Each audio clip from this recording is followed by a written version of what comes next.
A common confusion about the Amish is that they shun all technology. This is fundamentally untrue. They will actually just hold back on technology until they can decide what kind of impact it will have on the community and community cohesion. They embrace some technology, such as air-powered tools, and shun others, such as electric lighting in cars, that encourage not sleeping according to the sun cycle and driving long distances, which could encourage them to split up the community. However, we now start getting into the dark side of community. Around quite a few Amish communities, there are sex abuse rescue groups. These people spend almost their entire lives with each other, and when sex abuse happens, escape can feel almost worse than the abuse. They will have to tear themselves away from the only life they know into a strange world with people they have never met, and not having honed the social skills needed to find individuals who are like-minded. Hannibal the Victor 13 did a great video about the Steubenville rape case discussing the dark side of small towns. They often have a hierarchy, especially from older families. The cops often look the other way on crimes if more important families' children are caught doing them. It requires something massive usually before the state steps in. Billy Graham's grandson recently humbly showed research that while the Catholic Church is getting massive flack for molestation, mostly because they covered it up so much, child molestation is even worse in evangelical Protestantism. There is little to no oversight, people trust people to watch their kids, and for the kids, this is all the community they know, and much of the religion sets you up for being innocent and submissive. Trying to report it and destroying the bond could be irreparable. Small groups also have the neurochemical problem. Oxytocin is a chemical I've discussed before, known as the cuddle drug that creates bonding. The stronger you are bonded to someone or a group, oxytocin goes up, but it also actually strengthens your us versus them mindset, and you're much less trustful of people not like you. I talked to an old-timer who was a trucker at one point talking about the war. He said in his town if anyone came around with a possibly German-sounding accent, we ran his ass out of town, and he still views it as a good thing. Small groups have stronger mob mentality, especially if they isolate. The more open they are, however, to others, the less bonding they have to each other, making the community much easier to become divided by small issues.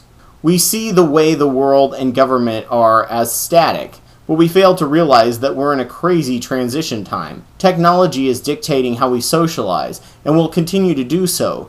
Social Luddites often resist it and decry the social changes and see the world as going to hell in a handbasket, and how the old days and tradition were better.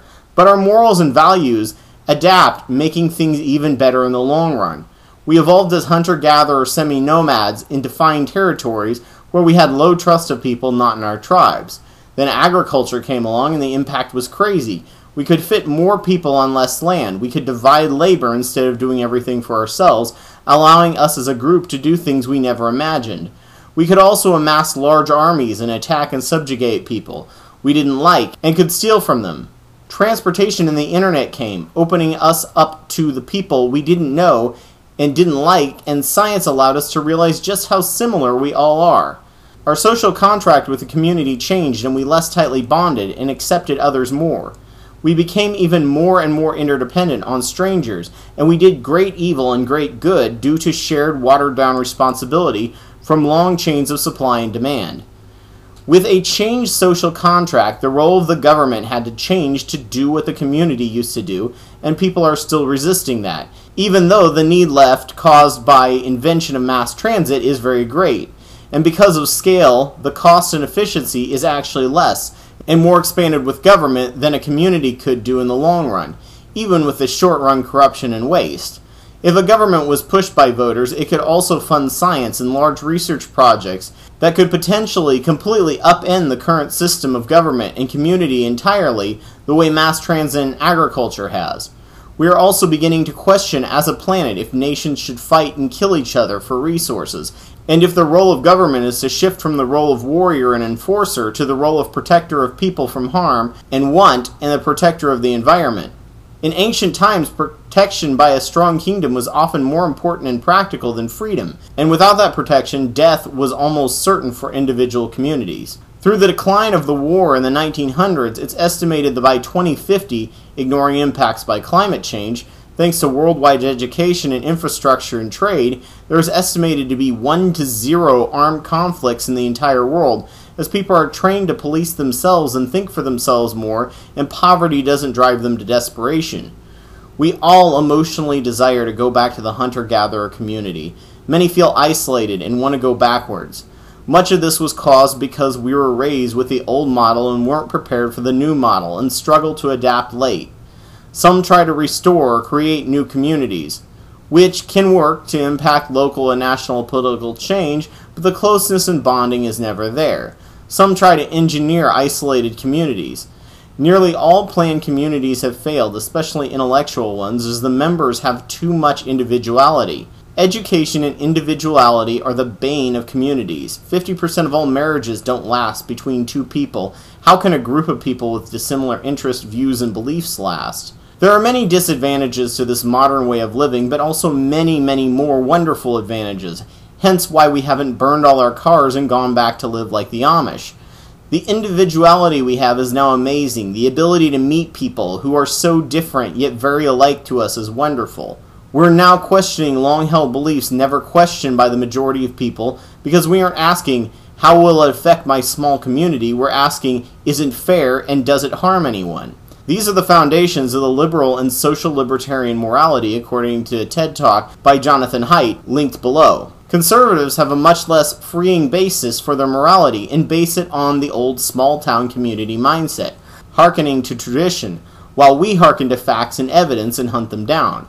We keep moving forward slowly in fits and starts, moving toward a more fair and just world because of our individual ability to think outside the group, and questioning things that would have destroyed the group, ensuring many in our group may have died back before technology. We are without the super tight bonds we crave so much. Because we are without the super tight bonds we crave so much, we can now see our enemies less as monsters and more as people like us. The old paradigm of geographic communities in this new world of connectivity and rapid transit are gone.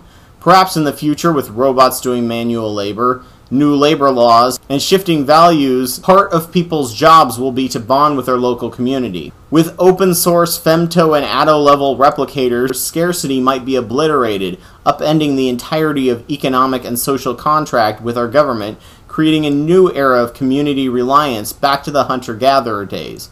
As I can see now, unless another mechanism can keep geographic communities together to do all government does, advancement in science will be the only thing to change that paradigm.